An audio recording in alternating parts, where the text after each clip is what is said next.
musibati wa akhlif li khairan minha. Inna lillahi wa inna ilaihi rajiun. Allahumma ajirni fi musibati wa akhlif li khairan minha. Ibig sabihin, tunay na kayo ay pag-aari ni Allah at sa Kanya kayo ay babalik.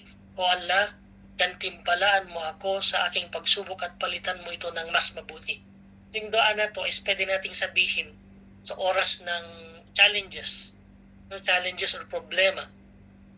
So pwede, napakagandang dua na to, no? At kinalaunan nagamit niya to sa pagkamatay ni Abu Salama. Sa pagkamatay ni Abu Salama, it's important na malaman natin na ang Nabi Muhammad sallallahu alaihi wasallam ang nag-lead ng kanyang janasa, no? Nag-lead ng kanyang janaza. Siya rin yung parang may narrations na hinawakan niya yung mata, ilos niya yung mata ng Abu Salama. Subhanallah, yun yung nangyari sa pagkamatay ni Abu Salama. So, nung namatay si Abu Salama, naalala ni Salama yung dua at sinabi niya yung dua na Inna lillahi wa inna ilaihi rajiun. Allahumma ajirni fi musibati wa akhlif li khairan minha. So, naisip din ni Abu Salama, sino pa ba ang mas mabuti kay Abu Salama na mag-replace sa kanya bilang husband niya?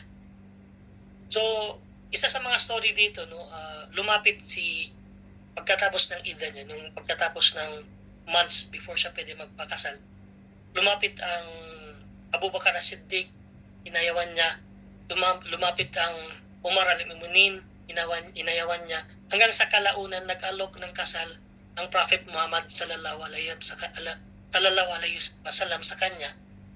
Ipinadala niya si Hatib ibn Abi Balta upang iparating ang alok.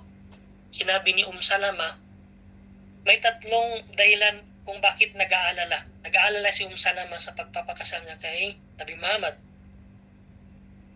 Yung pag-aalala niya is isa sa mga palatandaan kung gaano siya katalino, no? Kung gaano siya katalino at gaano siya hindi takot na magsalita at sinasabi niya yung katotohanan. Yung sinabi ni Salama, may tatlong dahilan kung bakit siya nag-aalala. Siya ay selosa, number 1. Hindi na siya bata. So okay lang po magpakasal ng hindi bata sa mga dito. Hindi po ibig sabihin na hindi bata yung papakasalan nyo. Hindi pwede po magpakasal ng hindi bata. Pero of course, choice nyo yun. So ang worry ni Salama, selosa siya, hindi siya bata, at meron siyang anak na alagaan. So ang respond naman ng Nabi Muhammad sallallahu alaihi wasallam sa mga recorded, no, ipinalanganin niya na tulungan siya ni Allah sa kanyang pagkakaselos. So pinagduaan niya na tulungan siya ni Allah sa kanyang pagiging selosa. So pwede nang gawin yan, no, ng mga balak mag-asawa ng 2 or 3 or 4 lang dito, no, na pareho silang may edad. So pareho tayong may edad. Yung worry mo na matanda ka na, pareho tayong may edad. So yung edad naman, hindi naman sobrang tanda, may edad lang. Sa record, it's around 40 years old, sabi ng mga ibang ulama natin, ng mga record historian, no. At yung sa pangatlo naman worry niya, sa pangatlong worry niya, saan yan? At ang kanyang mga anak ay magiging bahagi ng pamilya ng Prophet Muhammad sallallahu alaihi wasallam. Kumbaga, ituturing niyang bilang totoong anak yung kanyang mga anak. Kaya tinupad ng Allah ang kanyang panalangin, binigyan siya ng mas mabuti kaysa kay Abu Salama. So yung panalangin niya na bigyan mo ko ng mas mabuti, sino pa ba ang masihigit pa, no? Kahit sino pa sa atin, kundi ang Propeta Muhammad sallallahu alaihi wasallam. So yung panalangin niya, nasagot, no, ng napakaganda. So pwede nyo pong gamitin yung panalangin na yan, no? Sa mga brothers ko dito, sisters ko dito, pwede natin gamitin, lalo na sa panahon na ngayon, yung dua na yun, na napakagandang dua na yun, prophetic dua, no? So, time check tayo, 5:15, may oras pa. Kalaunan, ng anak ni Salama na si Salama ay nagpakasal din kay later na to, no? Si Salama ay hindi lamang asawa ng prophet, ito importanteng malaman natin, kundi isa siyang pinagkakatiwalaang tagapayo, advisor ng Nabi Muhammad sallallahu alaihi wasallam, isang otoridad ng kaalaman at guro ng umma. So isa siyang scholar at guro ng umma. Isa sa kanyang pinakamatanyag na sandali ay yung naganap sa panahon ng Treaty of Hudaybiyah, nung inutusan, nung sa Treaty of Hudaybiyah, di ba, kung tingnan, kung maalala, alam niyo yung story na yun eh. Naka-ihram na sila, ready na sila para mag-perform ng Hajj, pero hindi sila pinapasok, no? Sa kasamang palad, hindi sila pinapasok, hindi sila pinayagan. So may treaty na nangyari. Yung treaty na yun, kung titignan mo, parang disadvantage sa mga Muslim. Pero actually, kalaunan, mas maganda pa yung treaty na yun. So subhanallah. So in short, no, malungkot ang mga Muslim doon. Malungkot, gusto talaga nilang mag-Hajj, no, mag-tawaf. Inutusan sila ng Prophet at mga kasama na mag-ahit ng kanilang mga ulo at tapusin na ang kalagayan ng ihram. So pumayag na tayo sa treaty, tapusin natin ng ihram. Ngunit nag-atubili ang mga kasamaan dahil sila ay nagulat at nalungkot sa kondisyon ng kasunduan. So hindi agad silang gumalaw. So ang ginawa ng Nabi Muhammad sallallahu alaihi wasallam, pumasok siya sa tent, sa toda nila, at na may pag-aalala. Si Salama ang nagbigay ng kanyang payo, ng payo. So ang nagpayo sa kanya, anong gagawin niya sa time na yun, sa critical time na yun, ay si Salama. O sugo ng Allah, lumabas kayo, at huwag ka magsalita. Kahit kanino, huwag ka magsalita sa advice ni Salama. Pagkatapos ay mag-ahit kayo ng inyong ulo at iaalay niyo ang iyong hayop na sacrifice. So yun ang advice sa kanya, lalabas ka. Ginawa ito ng Nabi Muhammad sallallahu alaihi wasallam at simula nun sunod-sunod na nag-follow yung mga sahaba, yung mga companions niya. So subhanallah, ang nagpayo sa kanya dito, binigay ng hikmah ng Allah subhanahu wa ta'ala ay si Salama. So dito siya nakilala talaga isa sa mga events sa buhay ng Nabi Muhammad sallallahu alaihi wasallam. Mayroon ding ibang mahihirap na tanong, known din si Salama sa mga question niya. Meron din mga mahirap na tanong itinatanong si Salama, gaya ng na-mention ni Ustaz Zarakib, yung mga patungkol sa mga babae, patungkol sa mga rights nila, patungkol sa mga intimate na topic is natanong yan ng ating Salama, no? So magbigay ako ng isang example. Isa sa mga yun ay yung tinanong niya, madalas na itanong ng mga babae. Tinanong ni Salama radhiyallahu anha sa propeta, bakit tila sa Quran ay laging mga lalaki lamang ang binanggit at hindi ang mga babae? Tinanong niya, bakit ang mga lalaki lamang ang binanggit at hindi ang mga babae? Para bang ang Quran ay nakipag-usap sa mga lalaki lamang at hindi sa mga babae? Pero take note, hindi niya ito tinanong bilang pagtututulo, paghimagsik, hindi. Tinanong ni Salama dito, out of taqwa niya. May malalim na takot at kamalayan sa Allah. Kung napansin na ninyo, siya ay isang babaeng puno ng kabanalan at makajos. Tinanong niya ito sa propeta mula sa isang dalisay na puso. So yung intention niya, hindi ito challenge. It's not a question to ridicule or to challenge Quran, but talagang question na galing sa heart. Bakit hindi na mention ang mga babae sa Quran? Hindi upang hamunin. Sinabi ni Salama na nung tanungin niya ang propeta ay hindi nagsalita mula sa sarili niyang kagustuhan. Hindi agad nagbigay ng opinion ang propeta sa sarili niyang idea. Kahit sinabi niya na hindi nagtagal ang propeta ay sumagot sa kanyang mimbar. So imagine niyo ang sagot kay Abu Salama ay revelation. Revelation. Sinagot sa kanyang mula ng Nabi Muhammad mula sa kanyang minbar. Isipin natin ang sitwasyon. Tinanong ng propeta sa loob ng kanyang bahay, ngunit sinagot ito sa minbar. Yung sagot po ay nasa Surah Al-Ahzab, talata 35.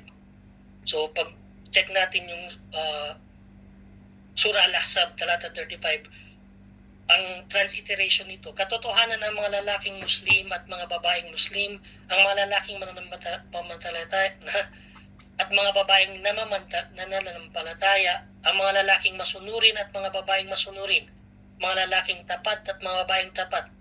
Ito ang mahabang talata ng nagsabing ang mga lalaking Muslim at babaeng Muslim, ang mga lalaking mananampalataya at babaeng mananampalataya, deboto at mga lalaking deboto at babaeng deboto, ang mga lalaking tapat at babaeng tapat, ang mga lalaking matiisin at babaeng matiisin, ang mga lalaking mapagkumbaba at mga babaeng mapagkumbaba, ang mga lalaking mapagbigay ng kawanggawa at mga babaeng mapagbigay ng kawanggawa, mga lalaking nag-aayuno at babaeng nag-aayuno, ang mga lalaking nag-iingat sa kanilang dangal, babaeng nag-iingat sa kanilang dangal, ang mga lalaking nagdadasal, no?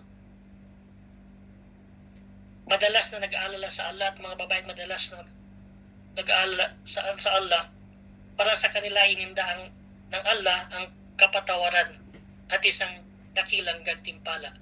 So, in short, yung talatang yun, yung nabasa ko sa isang pag-search niya siya, doon siya sa mga tawag nito, tafsir.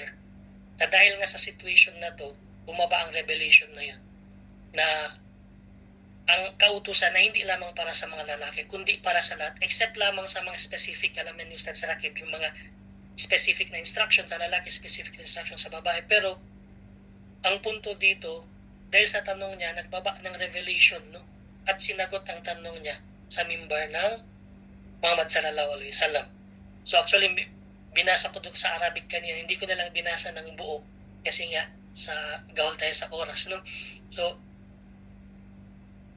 ipinapakita dito na kapag Allah ay nakipag-usap sa mga mananampalataya gamit ng panalaking anyo na salita, kasama rito ang mga lalaki at babae sa usapin ng gantimpala at tungkulin, na maliban na lamang sa partikular na patukoy ng iba. Ito yung sabi ko kanina. Ibig sabihin ng Quran ay nakipag-usap sa kapwa lalaki at babae, at iyan ang kwento kung paano itinanong yung Salama radhiyallahu anha ang propeta ng Muhammad sallallahu alaihi wasallam, at iyon ang naging pinagmulan ng pagpapahayag ng napakagandang talata ito sa Quran. Matagal matapos ang pagpanaw ng propeta, patuloy naglingkod si Salama. Nasa konklusyon na po tayo, no? 523 na. Isa siya sa pinakamahusay sa kaalaman sa mga ina ng mga mananampalataya. Sabi nga ni Ustad Rakib kanina, siya ang last na mga namatay sa asawa ng Nabi Muhammad sallallahu alaihi wasallam. 90 years old, sa record 90 years old.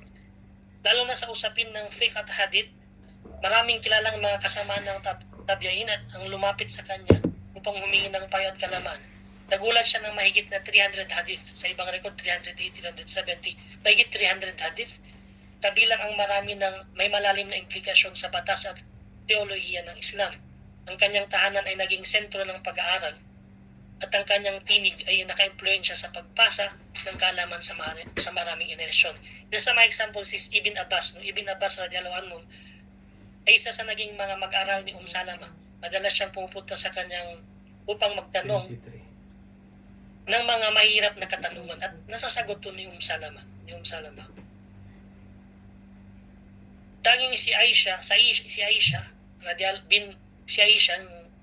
bint Abu Bakar radhiyallahu anha ang lamang ang nakapag-ulat ng mas marami. So mauna si Aisha, mas maraming naulat. Second si Salama.